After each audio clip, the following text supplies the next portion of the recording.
The winter morning in Boston began with crystal clear air and soft sunlight streaming across rooftops coated in fresh snow. Melissa Howard stood by the bay window of her Beacon Hill townhouse, watching the golden rays dance across the white-dusted trees of the Common. The neighborhood, with its cobblestone streets and historic brownstones, had always felt timeless. It was here that she had spent her childhood, her happiest days, her most painful ones, too. And now, after years away, she was back. Her reflection in the frosty glass looked different, older, more confident. But beneath her poised appearance there was still a trace of hesitation. She pressed her hand lightly against the cold windowpane and whispered, almost to convince herself, "I really have returned."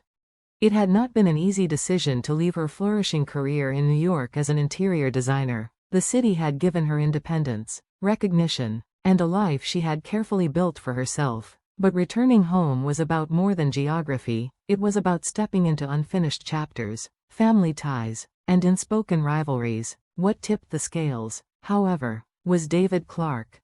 Meeting him had felt like fate. A Harvard architecture professor with a calm strength and a quiet, brilliant mind. David had awakened something in Melissa she thought she'd buried: hope. Together, they dreamed of a future filled with both love and purpose. Now, just 2 months away from their wedding, she could almost see that future unfolding before her. The sharp trill of the telephone broke her reverie. Melissa hesitated before answering, a small knot forming in her stomach.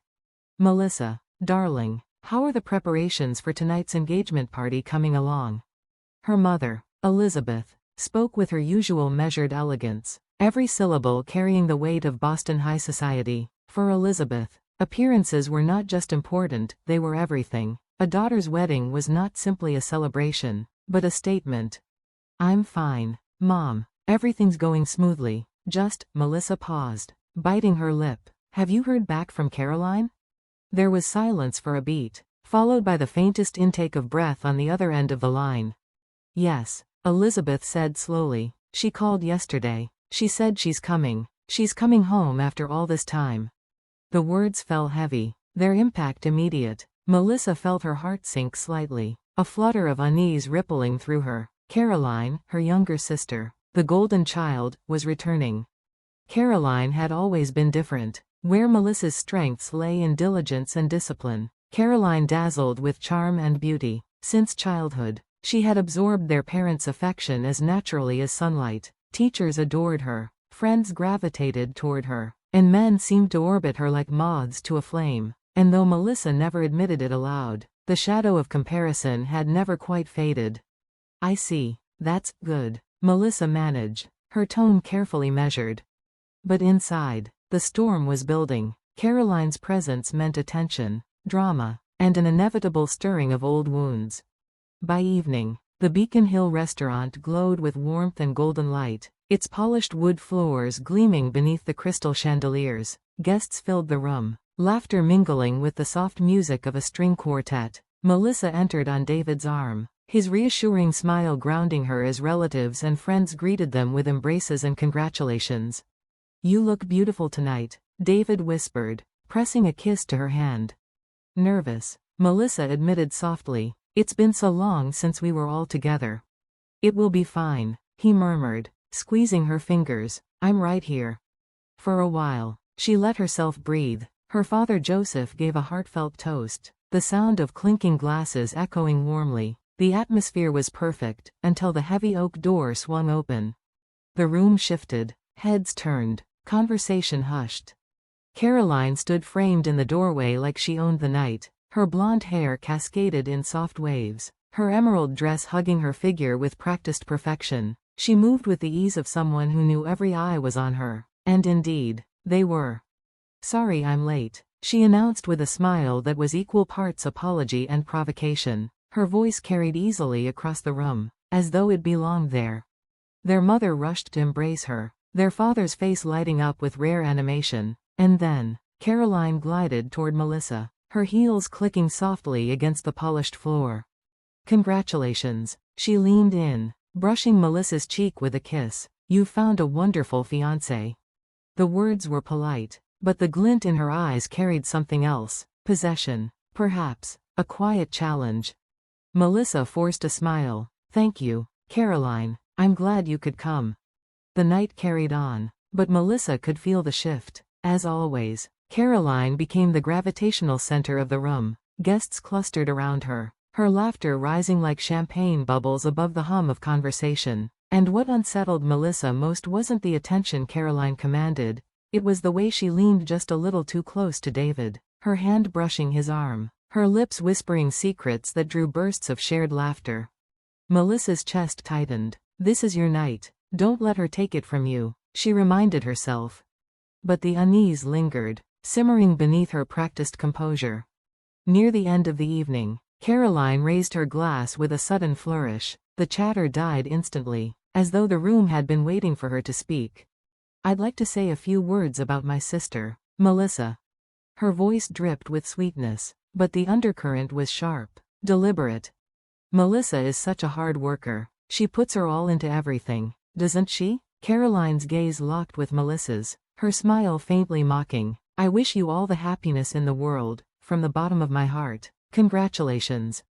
Applause erupted, glasses lifted high, but for Melissa, the moment rang hollow. There was something in Caroline's tone, something unspoken but pointed, like a warning hidden beneath the toast. As the clapping subsided, Melissa tightened her grip on David's hand, forcing a smile. Everything's fine, she told herself. Tonight belongs to me. Yet deep in her chest, anxiety coiled tighter, whispering that this was only the beginning. I don't care what Caroline says, but don't worry, the wedding will be wonderful, Melissa whispered, almost as though she were trying to convince herself rather than David. After leaving her parents' grand home, she slid into her car, the cold leather seat embracing her like a reminder of Boston's unforgiving winter. As she drove down the quiet, tree-lined street, she adjusted the rearview mirror. For a moment, her breath caught. Her reflection stared back at her, composed, elegant, with flawless makeup, but beneath the foundation and carefully blended powder, she knew the truth. The scar on her left cheek was faint now, almost invisible to those who didn't know it was there. Yet without the careful mask she applied each morning, the reminder of her past would be clear. 9 years ago, she hadn't been in Los Angeles, attending glamorous design showcases or accepting awards. She had been in a sterile hospital in Phoenix, her body engulfed in pain after the fire that had nearly claimed her life. For months, her world was reduced to the white ceiling above her bed, the smell of antiseptic, and the agony of bandages being changed. 3 reconstructive surgeries later, she had begun to rebuild, not just her face, but herself. Her choice to undergo the procedures wasn't vanity, it was survival. To look in the mirror and see something more than ruin. To walk through the world without seeing pity in every pair of eyes. But it was a journey she had walked alone. She had never told Caroline the whole truth, not because she didn't want to, but because she couldn't. Caroline had always been admired for her beauty, wearing it like armor and currency. How would she react to Melissa's suffering? Would she understand? Or would she dismiss it, as she so often dismissed Melissa's struggles? The fear of her sister's reaction had silenced her for years, and now, with Caroline suddenly back in her life, that silence felt like a fragile dam about to break. Back at her apartment, Melissa stepped into the dimly lit bedroom. The city lights outside cast soft glimmers against the walls as she walked toward her closet. In the farthest corner sat a box she hadn't touched in years. Her hands trembled slightly as she pulled it out and set it on the bed. She opened it slowly, as though afraid of releasing ghosts. Inside lay fragments of a life she rarely let herself revisit. Photographs from before the accident, her smiling, unscarred face, the thick folders of medical records, and the hardest of all, the images of her face immediately after the fire. Raw, unrecognizable, a map of suffering etched in flesh.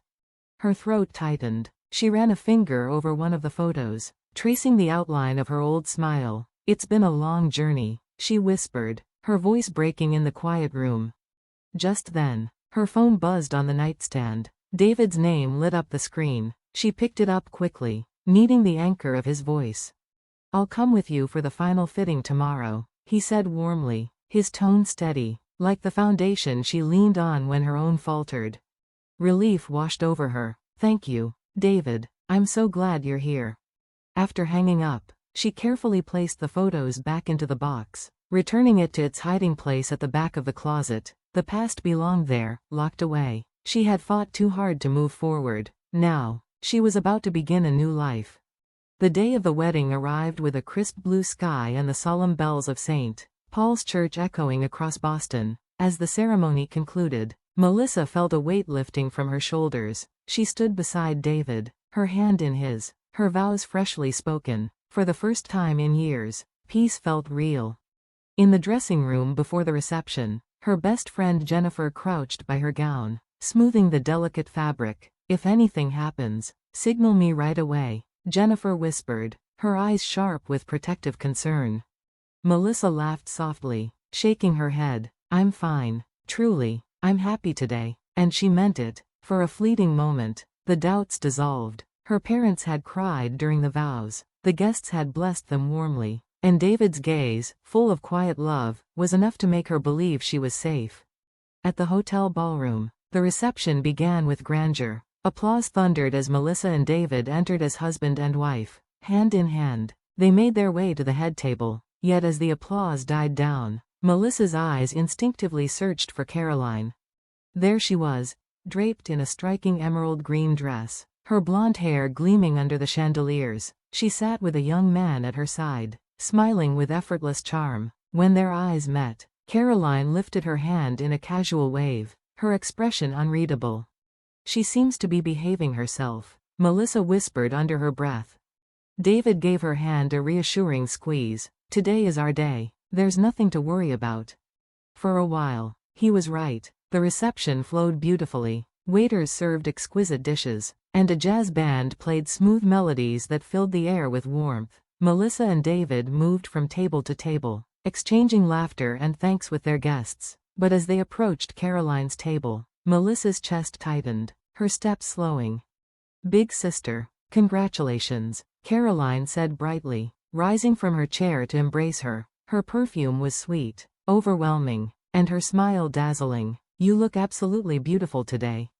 For a heartbeat, Melissa was disarmed. The words sounded sincere, free of the barbed edge she had come to expect. Shame pricked at her for doubting, for assuming the worst. Maybe, just maybe, she had been wrong. "Thank you, Caroline," she replied softly. Caroline's eyes glimmered, and then she leaned in, her voice low but deliberate. "Oh, by the way, would it be all right if I give a speech later? I'd like to offer my own words of blessing to the two of you." Melissa froze for a moment, uncertainty flickering, but she could hardly refuse in front of so many watching eyes. "Of course," she said at last, forcing a smile. "Gladly." From beside her, David's hand tightened slightly in hers. When Melissa glanced up, she caught the faint frown on his face. He said nothing, but the warning in his silence was clear. Something was coming.